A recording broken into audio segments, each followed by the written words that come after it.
વશિષ્ઠ મહારાજ આવ્યા ને દશરથજીએ કીધું કે મહારાજ મારા દીકરાના નામ તો પાડો, મારી ઘરે પધારેલા પુત્ર રત્નની કંઈક નામકરણ કરો ને. ત્યારે વશિષ્ઠ મહારાજે કીધું સો સુખધામ રામ યશ નામ, આનું નામ મારે કેમ પાડવું? તો કીધું કેમ? તો કીધું આનું ખાલી નામ લે ને ત્યાં દુનિયાને આરામની પ્રાપ્તિ થઈ જશે.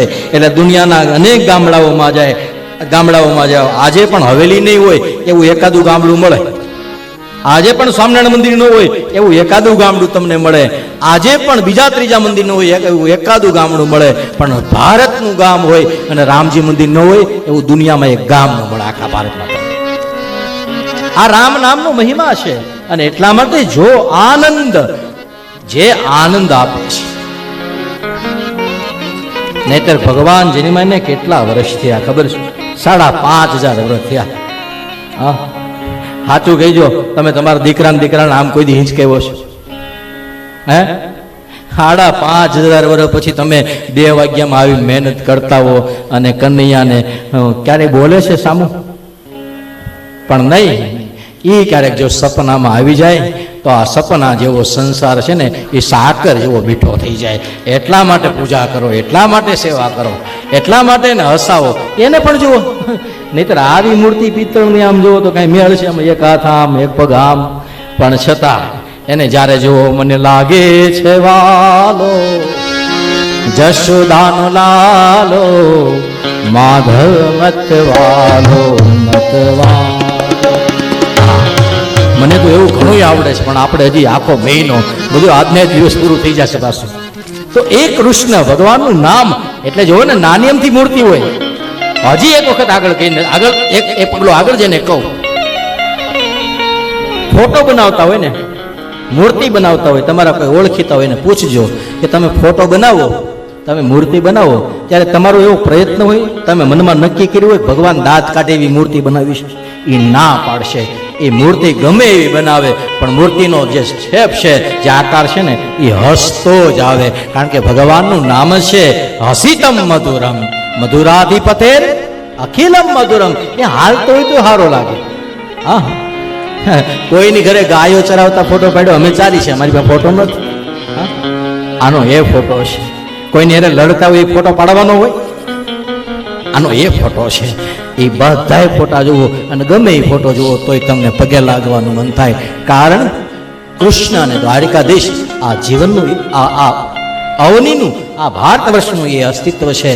ન ભૂતો ન ભવિષ્ય, એ ક્યારે ભૂલી શકાશે નહીં, એનાથી દૂર થઈ શકાશે જ નહીં. ગમે એવો નાસ્તિક માણસ હોય ને એ રાતે ભગવાનને પ્રાર્થના તો કરતો હોય. કરોડો રૂપિયા ખર્ચ્યા પછી નાસા ઉપર ચંદ્રયાન ગયું ને, ચંદ્રયાનના વૈજ્ઞાનિકોને કીધું કે બહુ મોટી સફળતા મેળવી હો, આ બધું કેમ થઈ ગયું? ત્યારે એણે કીધું કે આ બધું તો દ્વારિકા વાળાએ કર્યું, અમારું કામ નથી, અમે તો ખાલી પ્રયત્ન કર્યો છે. એ તો એ આપે તો મગજ હોય, નકર તો ગાંડા હોઈએ, પાગલ હોઈએ.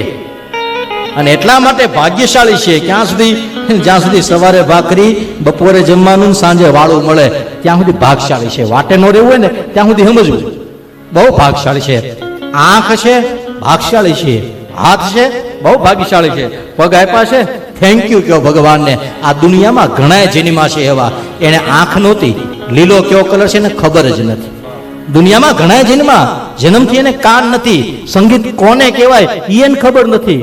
ઘણા એને બોલવાનો આનંદ શું છે, જન્મથી આજ સુધી બિચારા મોઢામાં જીભ છે પણ બોલી નથી શકતા.